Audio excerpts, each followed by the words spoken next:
हरे कृष्ण। तीसरा स्कंद 31वां अध्याय जीवों की गति। श्लोक नंबर 17 से हम इस चैप्टर को कंटिन्यू करेंगे।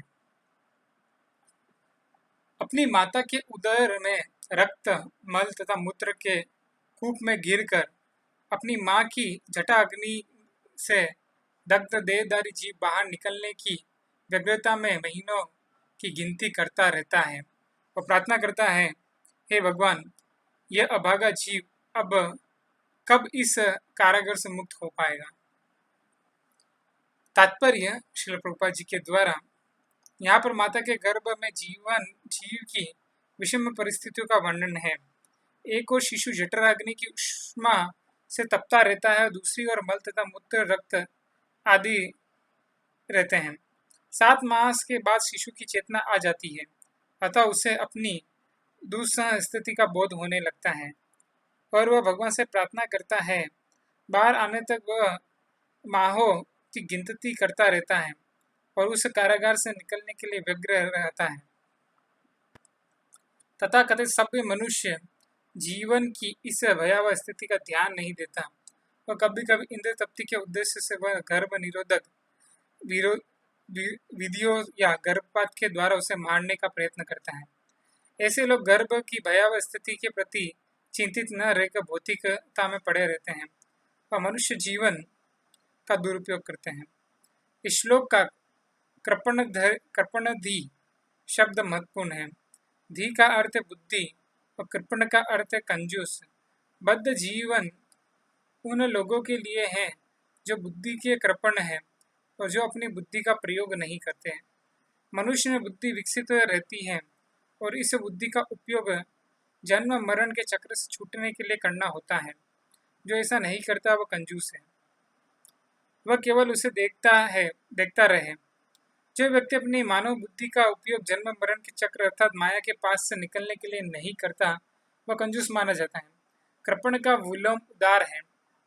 ब्राह्मण उदार कहलाता है क्योंकि वह अपनी मानवीय बुद्धि का उपयोग आध्यात्मिक बोध के लिए करता है। वह उस बुद्धि का उपयोग जनता के लाभ हेतु कृष्ण भक्ति का उपदेश देने के लिए करता है, इसलिए वह उदार है। श्लोक नंबर 18। हे भगवान, आपकी अहितु की कृपा से मुझे चेतना आई। यद्यपि अभी केवल 10 मास का हूँ।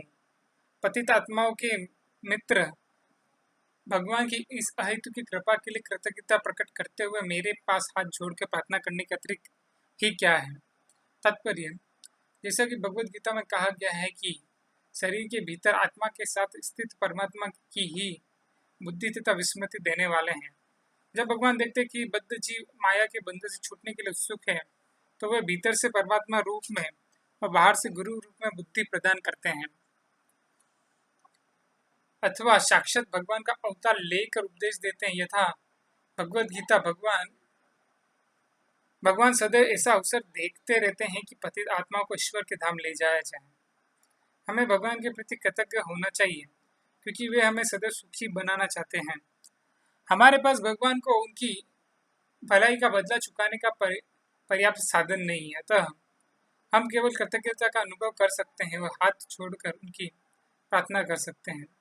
कुछ नास्तिक लोग गर्भस्थ शिशुओं की इस प्रार्थना के विषय में संदेह व्यक्त कर सकते हैं कि शिशु अपनी माँ के गर्भ में ऐसी सुंदर प्रार्थना किस प्रकार कर सकता है, किंतु भगवान की कृपा से सब कुछ संभव है।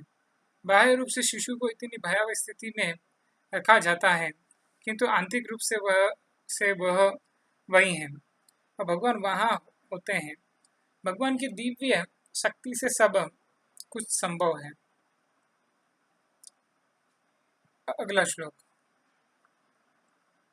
अन्य प्रकार का शरीरधारी जीव केवल अंत प्रेरणा से देखता है, वह उस शरीर के ग्राह्य तथा अग्राह्य अनुभव से परिचित होता है, किंतु मुझे ऐसा शरीर प्राप्त होता है जिसमें मैं अपनी इंद्रियों को वश में रखता हूँ और अपने गंतव्य को समझता हूँ। अतः मैं उन भगवान को सादर नमस्कार करता हूँ जिनके आशीर्वाद से मुझे ये शरीर प्राप्त हुआ है और उनकी कृपा से मैं उन्हें भीतर और बाहर देख सकता हूँ। तात्पर्य श्री प्रभुपाद जी के द्वारा विभिन्न प्रकार के शरीरों की विकास क्रिया फूले के फलने के समान है।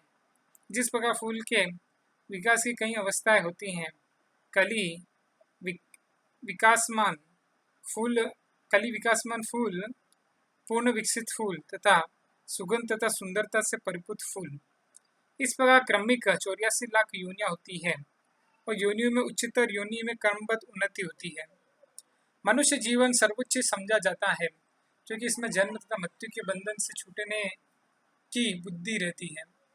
माता के गर्भ में स्थित भाग्यवान शिशु अपनी श्रेष्ठ स्थिति को समझता है और इस तरह वह अन्य प्राणियों से पृथक होता है। मनुष्य से नीचे के पशुओं में सुख दुख की चेतना रहती है, किंतु वे अपने शारीरिक आवश्यकता हो, खाना, सोना, संभोग तथा सुरक्षा से अधिक और कुछ सोच नहीं पाते। किंतु ईश्वर की कृपा से मनुष्य में चेतना इतनी विकसित रहती है कि वह अपनी अद्वितीय स्थिति को मूल्यांकन कर सकता है और आत्मा तथा परमात्मा दोनों का साक्षात्कार कर सकता है। दम शरीरी शब्द का अर्थ है कि हमें ऐसा शरीर प्राप्त है जिसमें हम इंद्रियों तथा मन को वश में कर सकते हैं। भौतिक चेतना की सारी जटिलता अनियंत्रित मन तथा अनियंत्रित इंद्रियों से है। मनुष्य को ईश्वर के प्रति कृतज्ञता ज्ञापित करनी चाहिए कि उसे ऐसा सुंदर मनुष्य जीवन मिला और उसे इसका सही सही उपयोग करना चाहिए। पशु तथा मनुष्य में यही अंतर है कि पशु अपने को वश में नहीं रख सकता, उसमें शिष्टता का भाव नहीं रहता, जबकि मनुष्य में शिष्टता का भाव तथा आत्मनियंत्रण रहता है। यदि मनुष्य इस नियंत्रण शक्ति को प्रदर्शित नहीं कर पाता तो पशु के तुल्य है। इंद्रियों के नियंत्रण या योग विधि से मनुष्य स्वयं को, भगवान को, समग्र परमात्मा को, संसार को तथा इन सब पारस्परिक संबंध को समझ सकता है। इंद्रियों के नियंत्रण से सब कुछ संभव है, अन्यथा हम पशु तुल्य हैं। यहाँ पर इंद्रियों के नियंत्रण द्वारा आत्म साक्षात्कार की व्याख्या की गई है। मनुष्य को चाहिए कि भगवान तथा अपने को भी देखने का प्रयत्न करें। अपने को परमेश्वर समझना आत्म साक्षात्कार नहीं है। यहाँ यह स्पष्ट बताया गया है कि परमेश्वर अनादि या पुराण है और इसका कोई अन्य कारण नहीं है। जीव परमात्मा के अंश के रूप में पैदा होता है। ब्रह्म संहिता में पुष्टि की गई है, अनादिरादिर गोविंदम, परम पुरुष गोविंद का कोई कारण नहीं है, वह अजन्मा है, किंतु जीवात्मा उनसे उत्पन्न है।